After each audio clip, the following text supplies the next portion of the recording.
මේක පොඩ්ඩක් අල්ලගන්න.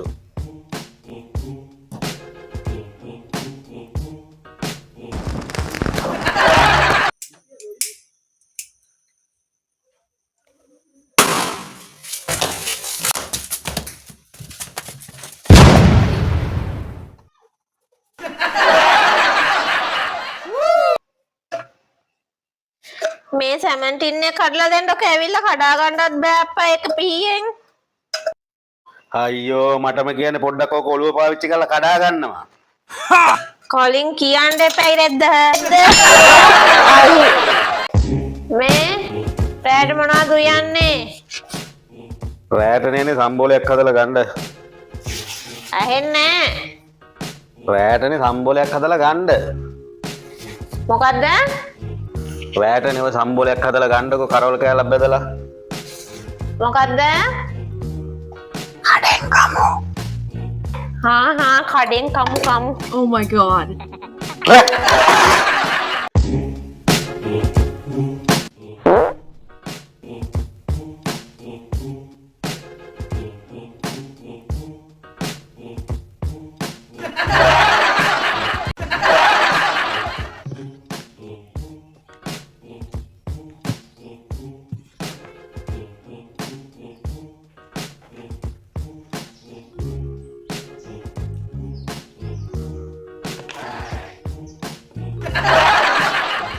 Excuse me sir. මට හෙට නිවාඩුවක් ගන්න ඕන සර්.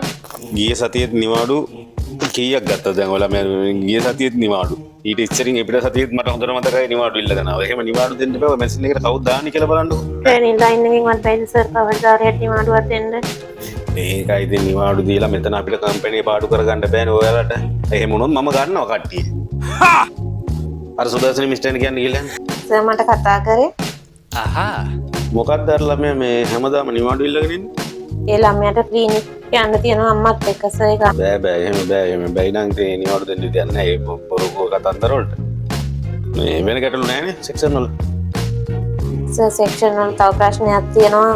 ළමයිට පඩිමදි කියලා උද්ඝෝෂණ කරන්න කියලා තමයි කට්ටිය නම් කතා වෙන්නේ. අය පඩිමදි කියලා උද්ඝෝෂණ කරන්න. එහෙම කියන විදිහට පඩි වැඩි කරන්න අපි ළඟ නැහැ. ඒ මොක කීයක් දිල්ලන්නේ?